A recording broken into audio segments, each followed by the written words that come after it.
रहस्यमय मेहमान। राकेश उस रात सो नहीं पाया।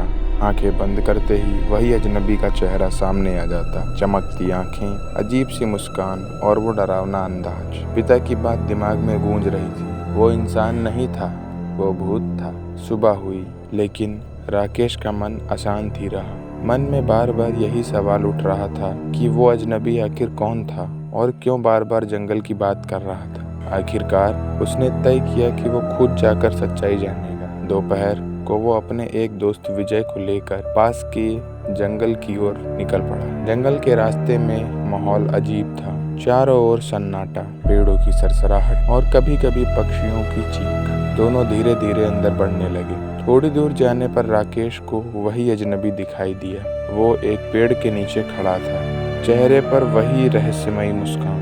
जैसे ही राकेश और विजय पास पहुंचे, उसने कहा, अच्छा किया तुम आ गए, मैं तो इंतजार ही कर रहा था। राकेश ने हिम्मत जुटाकर पूछा, तुम कौन हो और मुझे यहाँ क्यों बुला रहे हो? अजनबी की मुस्कान धीरे धीरे गायब हो गई। उसने गहरी आवाज में कहा, मैं इस गांव का ही रहने वाला था। सालों पहले इसी जंगल में मेरी मौत हो गई थी। तब से मेरी आत्मा भटक रही है। कल रात मैं तुम्हें यहाँ बुलाना चाहता था ताकि तुम्हें सच बता सकूं। राकेश और विजय दोनों के रोंगटे खड़े हो गए। वो आत्मा आगे बोली, मेरी मौत एक दुर्घटना में हुई थी, लेकिन आज भी लोग मानते हैं कि मैं गायब हो गया था। मेरी आखिरी इच्छा है कि लोग जाने कि मैं यहीं इस जंगल में मरा था, ताकि मेरी आत्मा को शांति मिल सके। राकेश और विजय चुपचाप उसकी बात सुनते रहे।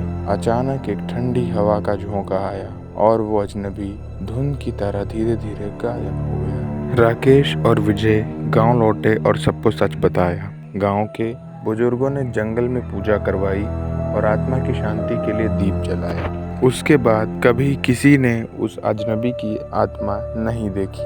राकेश ने राहत की सांस ली। उसे अब समझ आ चुका था कि वो कोई डरावनी आत्मा नहीं, बल्कि एक बेचैन आत्मा थी जो बस अपनी आखिरी इच्छा पूरा करवाना चाहती थी। उस रात राकेश ने चैन की नींद सोई, लेकिन उसके मन में वो चेहरा हमेशा के लिए छप गया। Do like, share and subscribe.